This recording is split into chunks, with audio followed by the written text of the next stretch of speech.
Coming up on Hands on Tech, Blackmagic Design has made it super easy for anyone to come into the cinematography world with an excellent price point and amazing video footage. Oh, I can't wait to show it to you. This is TWiT. This episode of Hands on Tech is brought to you by Casper. When it comes to a better night's sleep, Casper's new cooling collection has you covered. Focus on tomorrow and let Casper handle the rest. Explore Casper products, mattresses, sheets, pillows, and more at casper.com/twit1 and use code TWIT1 for $100 off select mattresses. Offer excludes the snow mattresses. See casper.com for more details.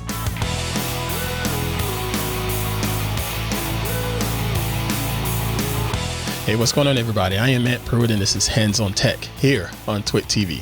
Hope y'all are doing well. I am unbelievable as always.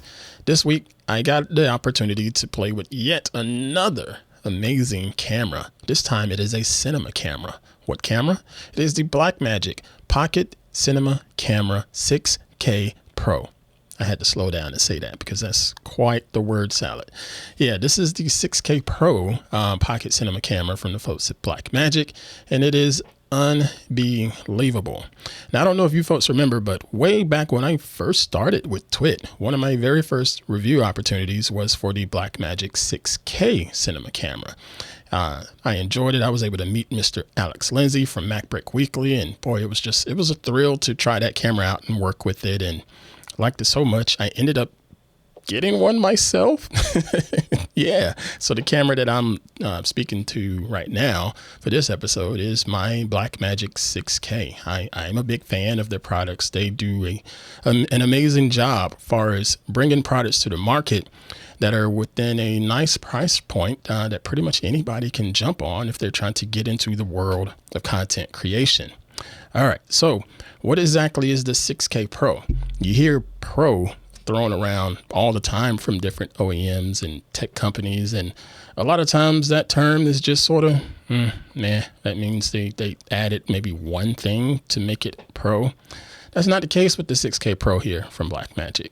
Let's take a look at it. First, we have the hardware side of things, and then we have the software side of things. I'll start with the hardware first.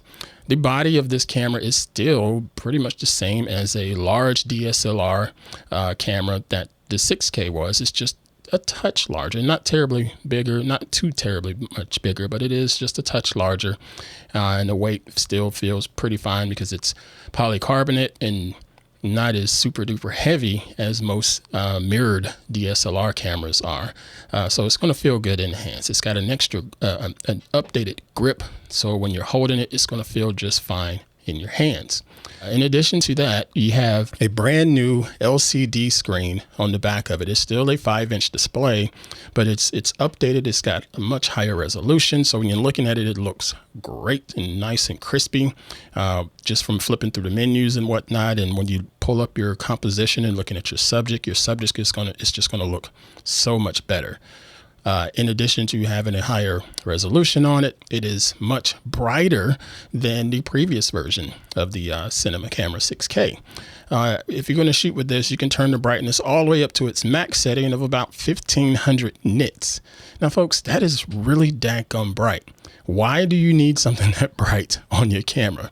Well, if you're shooting outside and, say 1 o'clock p.m., something like that, where the sun is just really, really cranking on you, you really want to be able to see your screen.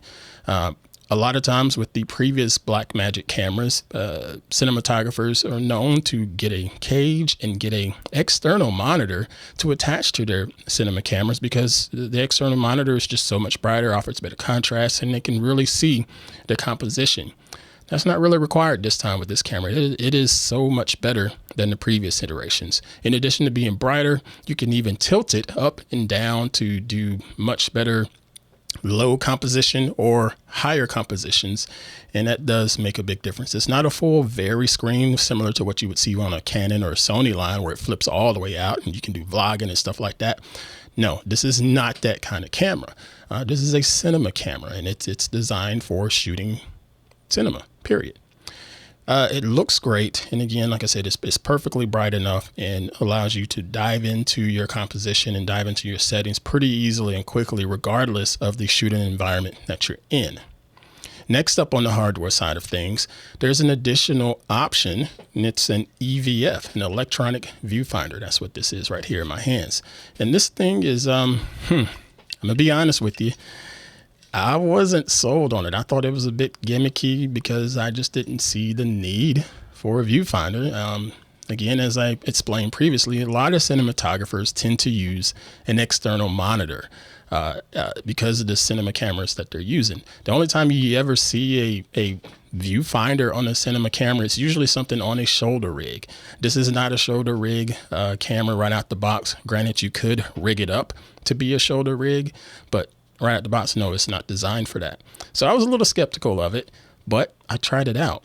This display is beautiful when you're looking through it. It's super easy to attach to it. You just have to remove a plate on the top of it and keep up with that plate after you remove it because it's very easy to lose it. Just screw this in and you're good to go. It has a proximity sensor built into it. So as you put it up to your eye, whether it's your right eye or your left eye, the LCD on the back of the camera will go dim. So you're conserving battery life. And I used this EVF for a couple different scenarios, and I found it to be quite useful if I'm shooting just below eye level. It just works out, and it allowed me to keep a much steady shot when I'm looking through that viewfinder versus staring down at the LCD, even though I flip the LCD up where I can look at it and get a proper framing of my shot. So yeah, that's an optional add-on. It's not required, but it is something to consider. It's an additional $500 for this EVF, but we'll get into pricing more so at the end of this video. Okay, so I mentioned the EVF turning off the LCD screen because that's good with conserving battery. Now, if you shot with a Blackmagic Pocket Cinema Camera in the past, whether it's the 4K or the 6K, you know the battery life was horrible. I remember Mr. Alex Lindsay and I talking about it on our previous episode of Hands on Tech, and I told him, hey, this battery stinks, and he thought it was okay. I just, sorry, Mr. Lindsay, I'm not seeing it. I still don't see it on mine. I actually use external power most of the time.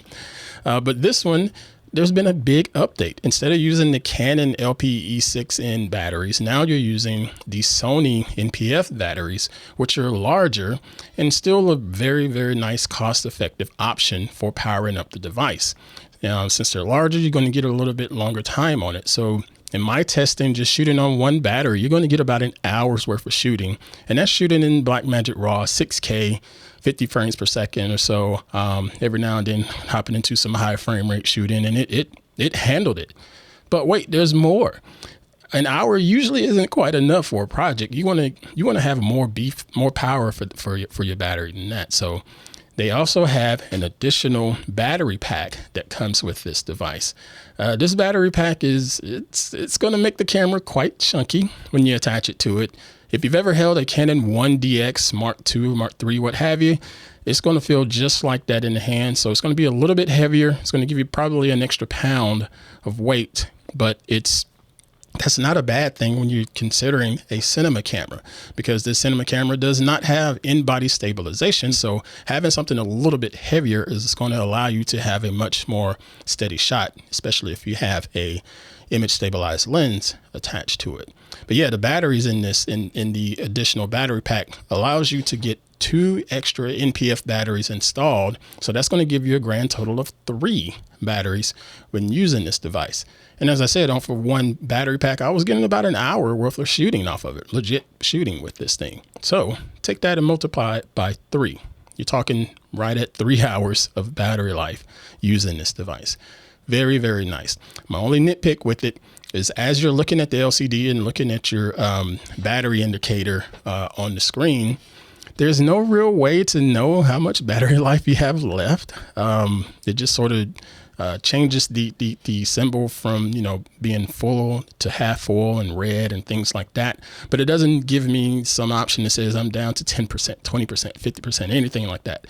That bugs me a little bit because you never know when your battery's going to go out of power. So that's something that I hope Blackmagic addresses on the software side of things. Next up, from a hardware standpoint, just like the previous 6K, the lens mount on this is an EF lens mount. So you have Sony batteries to install, but you can use EF compatible lenses to attach to this. Typically anybody shooting with Canon, they have EF lenses from their full frame bodies, and these work perfectly fine. Autofocus is just fine on this. Granted, it's not a continuous autofocus on this camera because it's a cinema camera. Most cinema cameras don't really have continuous autofocus. They just don't. But this autofocus on it will work just fine. And you can also pull focus manually if you need to. All right. Lastly, from a hardware standpoint, latest update that's going to make this a pro device. This pretty much sealed the deal for me, is the built-in ND filters. Okay, ND filters. These things are basically sunglasses for the lenses that are attached to your camera. I've talked about them before on hands-on photography. You pretty much just attach them to your front of your lens, to the front of your lens, and as light passes through, the light is cut down. You know, so you get a little bit of a tint coming through to your camera's image sensor, so you're not looking at a blown out scene in your composition. The ND filters are installed on the inside, and they are mechanical, and they're easy to access just with the click of a button on the back of the body. You have up to 6 stops of ND protection on here. So you just hit the button on the camera each time for 2 stops on the first one, 4 stops on the second filter, and 6 stops on the third filter. And this is quite convenient, and it's super duper seamless. This is going to come in handy again when you're out with one of your clients and all they had time to do to shoot for their social media branding product is noon one day outside, not in a studio, outside, bright daylight, and it's the worst sunlight ever because it's just harsh at that time of day. Put these ND filters on and you can still take care of your client and be able to shoot in a proper frame rate and shutter speed and be able to make that footage just really, really look good for them. Super, super nice. And that definitely makes this more of a pro device, as mentioned before. You know, it still has all of the other inputs as the previous model did, but it has an additional XLR input for your microphones, and that's sort of neither here nor there for me. Most of the time, if my shooting, the audio is usually done in post and later it's not really recorded over the camera, but it depends on the shooter, depends on the cinematographer. But yeah, you do have that option with the full HDMI, of course, as well as having the extra audio ports on this device. Okay, so let's get into the software side of things. With this camera, Blackmagic updated their OS to version 7.3, and at the time of recording this here video, it is now up to version 7.3.1. What does that mean? Oh, let me tell you, because they passed this down to the previous models of the camera as well, and it just really made my heart sing when I saw it. What this means is the back of the LCD, first off, your histogram and your scopes are all just totally updated. So you get much better scopes where you can figure out whether you're clipping or not properly exposed and can see exactly which channel you're clipping, whether it's your red, blue, or green. The system is just so much faster when tapping through it. It's a simple user interface, but you definitely can tell a performance increase on this. And you're still going to continue to get the amazing dynamic range. I believe it's up to 13 stops with this camera and the previous cameras, and it's just going to look so much better. Shooting on this, you're going to want to get yourself an external card. In my opinion. Granted, it does come with the option to shoot with the CFast card or UHS-2 SD card, and those are fine, but quite frankly, you're going to need a V90 card if you're going to start shooting 6K footage, especially if you're going to be shooting at 50 frames per second. And the CFast cards will handle that as well, but those cards are, they're expensive per gigabyte. I highly recommend using the USB-C port that is on the side of this device and getting yourself something like a Samsung T5 SSD and recording directly to that SSD. That particular hard drive is already certified by Blackmagic. They have a list on their website of certified SD cards, certified CFast cards, as well as certified SSDs that you can use with their cameras. And I highly recommend getting the T5 because for a terabyte is so much more cost effective per gigabyte, and you don't have to worry about dropping frames, because if you're recording some beautiful footage and you're panning along and you're dropping frames, your video is going to look really, really bad because it's stuttering a little bit. Don't have to worry about that. Very, very nice feature built into this camera right out the gate. This episode of Hands on Tech is brought to you by Casper. Love your tomorrow with Casper. The new Casper Cooling Collection has everything you need to help you sleep cool all night long. Oh my goodness, that makes a big difference. Casper's mattresses with new snow technology, hyperlight sheets, lightweight duvets, and breathable mattress protectors are all designed to keep you cool and comfortable, so you can't help but to love your tomorrow. Real talk. Tomorrow is a new day. Make the most of it with Casper's new cooling collection. Casper's Wave Hybrid Snow Mattress keeps you cool for over 12 hours, pulling heat away from your body for sustained temperature regulation, a cool to the touch feeling, and a much improved tomorrow. Better bedding makes for better tomorrows, which is why Casper's Hyperlight sheets are designed with an innovative grid weave that lets air flow through for maximum breathability. The lightweight duvet provides optimal temperature control without sacrificing plush or comfort. Casper's breathable mattress protector improves the coolness of the bed even further by allowing air to flow between your body and mattresses. All of these are designed to work together to prevent overheating all night. Because cooler sleep means better sleep, and better sleep means better tomorrows. Yes, it certainly does. We bought ourselves a Casper mattress last year, a year before, and quite frankly, man, it changed the way we sleep at night. She's not cranky with me anymore. And as always, Casper offers free shipping and free returns. When it comes to a better night's sleep, Casper's new cooling collection has you covered. Focus on tomorrow. Let Casper handle the rest. Explore Casper products, mattresses, sheets, pillows, and more at casper.com/twit1 and use code TWIT1 for $100 off select mattresses. That's code TWIT1 for $100 off select mattresses. Offer exclusive snow mattresses. See casper.com for more details. So yeah, that is it for this Blackmagic Pocket Cinema Camera 6K Pro. It's such a long name. You can get this camera body only for $24.95 online. We'll have some affiliate links in the show notes where you can check it out for yourself. And again, if you would like to get your hands on the additional EVF, that's another $500. And you can check out the pricing for the additional battery adapter. That's another $145 for this one. That's a pretty good value.